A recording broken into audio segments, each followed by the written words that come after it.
The NBA playoffs are still going on. And matter of fact, we got a fun Game 7 coming up today. But on today's episode, I'm going to step away from the playoff coverage, and I want to talk a little bit about the NBA draft. Whose stock is up? Whose stock is down after the draft combine? We're going to talk about all that and more right after this. Welcome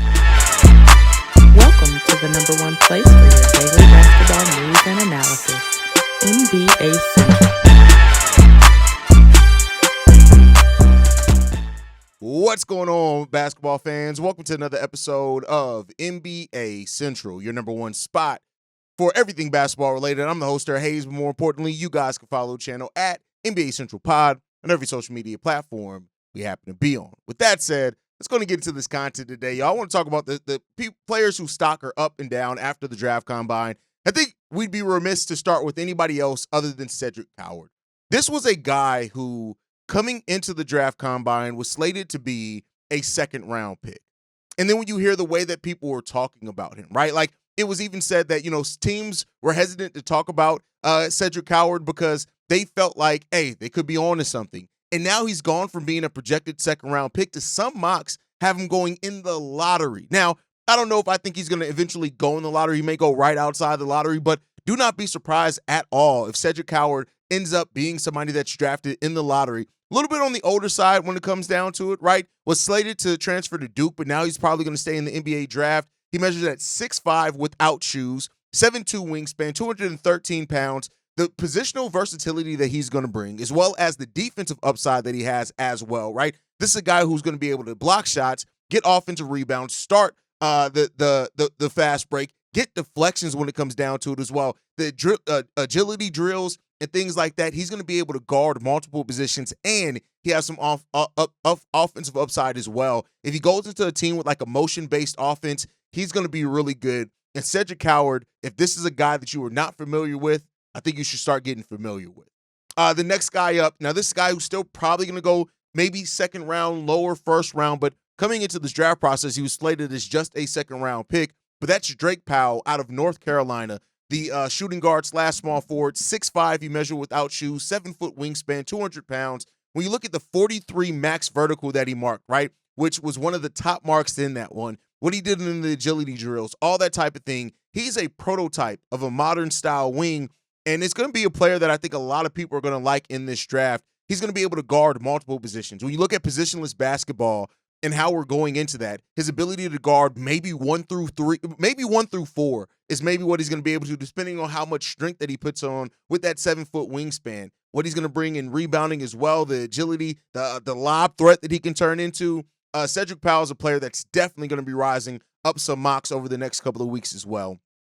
Next up, it's weird to say because it's like initially he was falling, but now he's back up. But I think the draft combine did a lot for Trey Johnson as well, right? Like Trey Johnson, 6'4", without shoes, 6'10" wingspan, 194 pounds.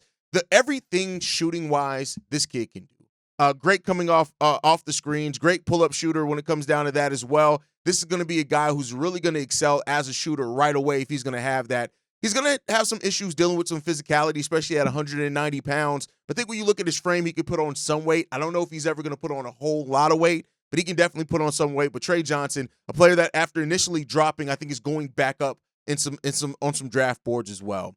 Next up, a guy that came into this draft combine with a lot of questions around him, and that's Kaman Malawak. I think he did a fine job for himself, measuring at almost 7'1" without shoes, 7'6" wingspan, a legit size at 258 pounds when it comes down to it as well. This is a guy that's going to bring some really serious rim protection to the next level as well. I think that the way that he tested out and graded out in this draft combine is really going to be good. In the paint defense, defending the pick and roll, that's all going to be really things. He's going to be a lob threat fairly early into his NBA career. I think he's really kind of slated to be a really good modern big at the next level as well. He's going to be a really good rim runner, and how much that jump shot works out for him is really going to open up the game and the floor for him a little bit more as well. So Kaman Malawak, I think a player that, again, kind of towards the after the NCAA tournament, he was a guy that was kind of dropping, but I think he's gone back up now after the draft combine. Another guy who I think is going to be a really solid pro is Liam McNeely, the wing out of UConn. This is a guy 6'6", 6'7", legit size, 6'8" wingspan, 214 pounds. He's drawn comparisons to Corey Kispert, right? I think is a solid enough comparison for him. This is a guy that he can be a wing. He can even maybe be a power forward in some small ball situations when it comes down to it as well. But this guy, what he's able to do in shooting, like coming off screens, all that type of thing, floaters, right, is something that he also has. But being able to space that floor is something that we've already seen is a skill that teams really are willing to take on. I think as well, and I think also defensively surprised some people in this mock as well with how he tested athletically. And so getting out on those closeouts are going to be really important for him. But if you have a more motion-based offense, which basically everyone's going to nowadays, Liam McNeely at the end of that first round, I think is going to be a player that a lot of people do like in this upcoming draft. Next up, Rasheer Felming. This is a guy, I love Rasheer Felming. Listen, I hope that my Bulls take him at number 12, to be 100% honest with you. 6'8", 7'5" wingspan, 232 pounds, compared very favorably to like a Jared Allen as far as the measurements, right? I think the defense that he has, the legit ability to shoot the ball as well from three, to space that floor, the rebounding, shot blocking, the switchability on defense, guarding threes, fours, and fives possibly. This is a guy with tremendous high upside. People have talked about him like he's this old prospect. He's really not that much older. He's 20 years old. He'll be 21 his rookie season.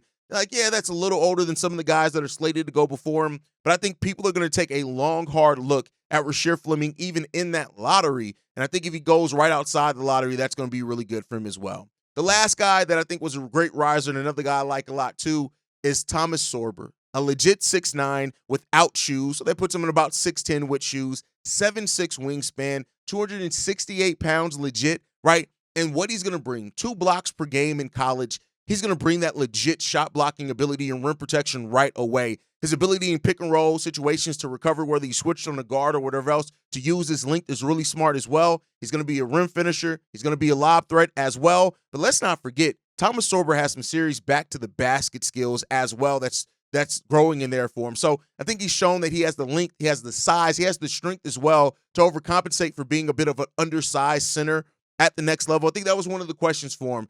Is he going to be good enough to play power forward as far as the shots that he needs to make? And if his best position ends up being center, which I do think it will be, is the undersized, how much is that going to hold him back? But I think Thomas Sorber, he said he's modeled himself after Bam Adebayo, things like that. I think he's going to be a really good player at the next level.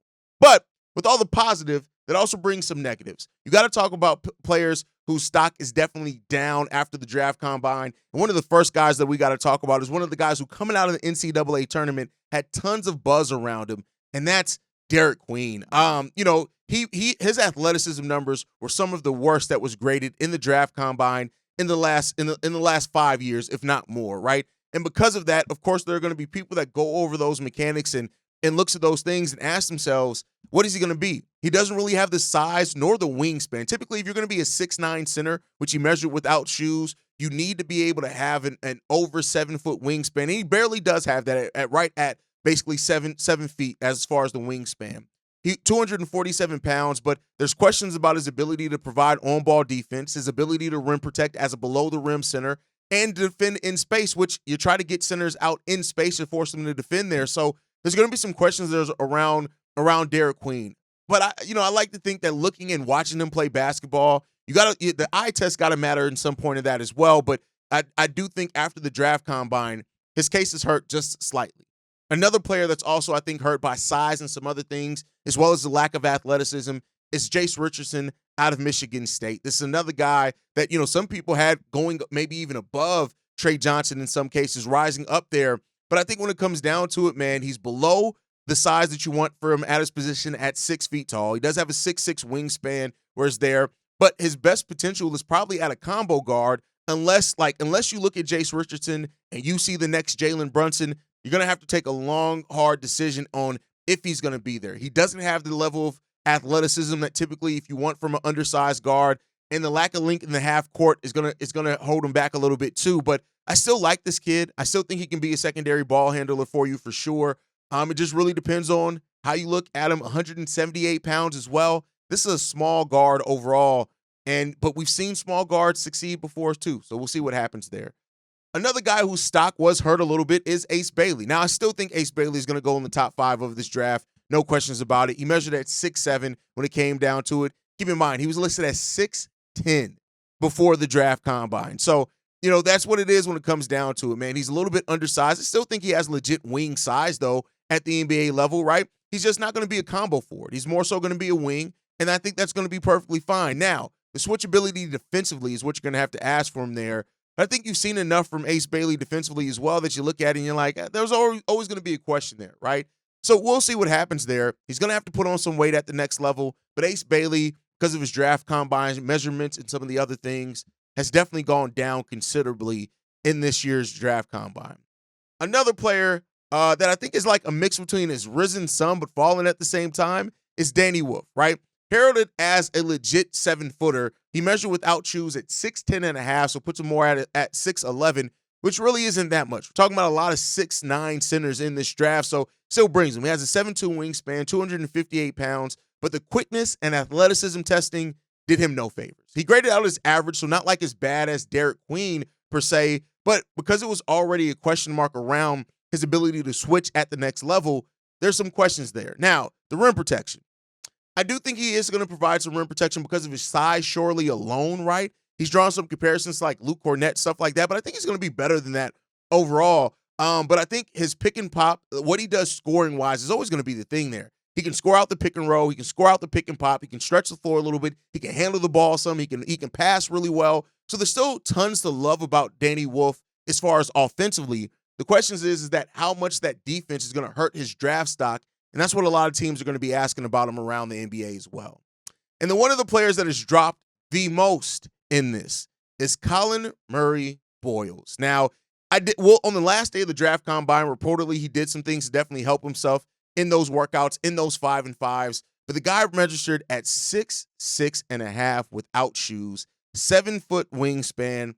And the problem with Colin Murray Boyles is he's not a wing. Now, I know some people are going to try to play him at the wing or say he can be that, but when you look at his game, he's not a wing. He's not a wing player. He's a guy that's going to have to play power forward or even small ball center, and because of that, right, his best position being probably small ball 5, the lack of vertical that he had there, which graded out as not good at all, not even a little bit, right? It's hurt that a little bit. Now, he is a tank at 239 pounds, but I think the 7'9 wingspan, it's some of that's going to be a little bit of a problem for bigger players against him at the next level. But this is a guy that, he's going to have to get it in the mud regardless, right? His question to impact rebounding, he was a high usage rate player on the offensive side of the ball. So you're definitely not looking at offense. You're looking at to hang his hat on the defensive side when it comes down to it. And that's the thing, man. Now, is he going to be able to carve out himself a role? That's what you're going to have to ask yourself. Like Ryan Dunn with Phoenix, per se, but this guy still has a really high floor. But I think that high floor could possibly push him out the lottery. We could see him go out of the lottery completely. And if that ends up happening, that's going to be where you really have to ask yourself and make some tough decisions when it comes down to it. So I think Colin Murray Boyles is one of the more interesting prospects coming out of this draft combine because like almost everything measurable hurt him. He helped himself in the 5-on-5s. I think a big part of when it comes down to Colin Murray Boyles is going to be how much do you value the eye test? Watching him play basketball, how much do you value that over anything? I think that's going to be the thing that you have to ask yourself there. And we'll see. We'll see how teams measure that, how teams value that, because that's going to be the thing overarchingly that really matters for Colin Murray Boyles. But I can see a world in which he slips outside that lottery. I can completely see that happening. And I'll say this, if he does, and any of these guys end up falling, like, there's still value, right? It's not to say that these guys aren't still going to be NBA players. It's just their draft stock has been hurt.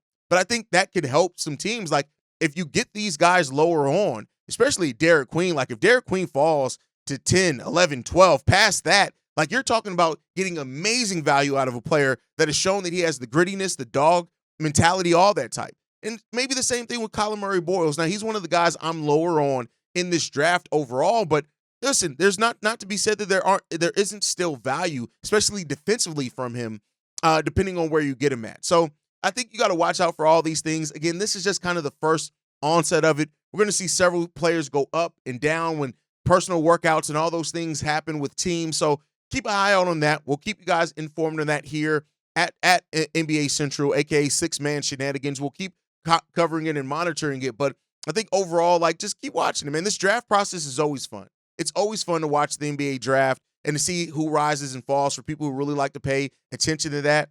and we'll just see how that ends up shaking out, man. We'll see how that ends up shaking out. But overall, let me know your guys' thoughts. I think there's going to be a lot of movement around this draft as well. I think there's going to be a lot of teams that are looking to trade out of it, try to get stars or whatever else that could be. I think you guys all need to keep an eye out for that as well. But let me know what you guys think down below. Make sure you guys are following us at NBA Central Pod. You can send us any feedback, questions, comments, concerns, NBA Central Show at gmail.com. And then lastly, if you want to leave a text message and our voicemail for the mailbag, the number to do so, 773-270-2799. We're the number one spot for everything basketball related. And we'll see you guys the next time I feel like making a video, probably later today.